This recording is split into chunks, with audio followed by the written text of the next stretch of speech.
क्योंकि मैं एक तो माँ बाप की छठी संतान, उस पर भी काली और उस पर बेटी।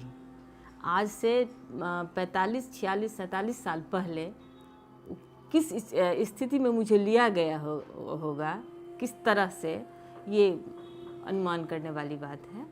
और मुझे लगता था कि सब मुझे कहते हैं कि देखने में अच्छी नहीं है, कैसे इसकी शादी होगी, तो मैं ऐसा कुछ करूँगी। फिर शादी हो गई, मैट्रिक के बाद ससुराल गई तो मैंने अल्पना बनाया ज़मीन पर।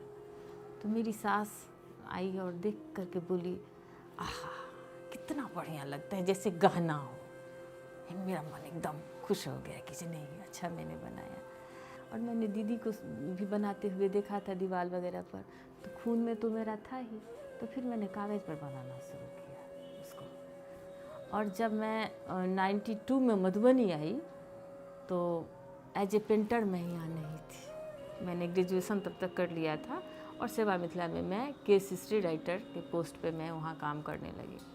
मैं वहाँ पेंटिंग नहीं बना सकती थी, लेकिन आँख तो नहीं बंद रख सकती थी। वहाँ पेंटिंग का काम तो होता ही था, कलाकार महिलाएं तो आती ही थी, मैं सबको देखती थी कैसे क्या बनता है नहीं बनता, उसको आकर के घर पे प्रैक्टिस करती थी। लेकिन उस समय हो नहीं पाता था, बच्चे छोटे छोटे थे, घर में खाना बनाना, फिर बच्चों को संभालना। हस्बैंड कितना मदद करते, फिर भी उन्होंने बहुत बहुत ज़्यादा मदद की। और ये भी डर था कि मेरी नौकरी न चली जाए, ये भी डर मुझे होता था कि अगर मुझे एज ए आर्टिस्ट मैं अपने को इस्टेब्लिश करूं तो मुझे मेरी नौकरी का खतरा हो जाएगा, ये भी बात थी। तो इसलिए मैं उसको चुपचाप अपने अंदर से, और जब लगा कि नौकरी से पेट भरने वाला नहीं है, बच्चे बड़े हो रहे हैं, इतना कम पैसा है, बाहर रहना तो मरता क्या ना करता नहीं वाली बात होती है। तो वही अभाव ने मेरे अंदर के कलाकार को धीरे धीरे उकसाना शुरू किया।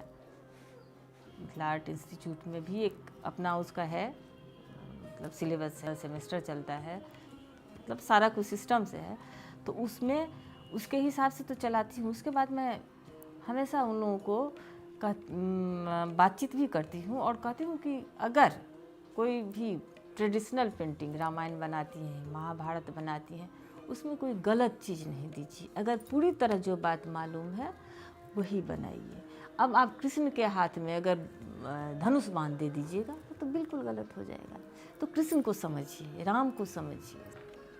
और दूसरी बात, अभी समाज में क्या हो रहा है उसको पॉजिटिवली कैसे आप दिखा सकती हैं, आप दिखाइए। जब मैं देखती थी समाज में कि महिलाओं को कैसे, ये अलग बात है कि यहाँ की महिलाएं बहुत ही ज़्यादा सहनशील होती हैं और उसके चलते उनको और दबाओ और दबाओ और दबाओ।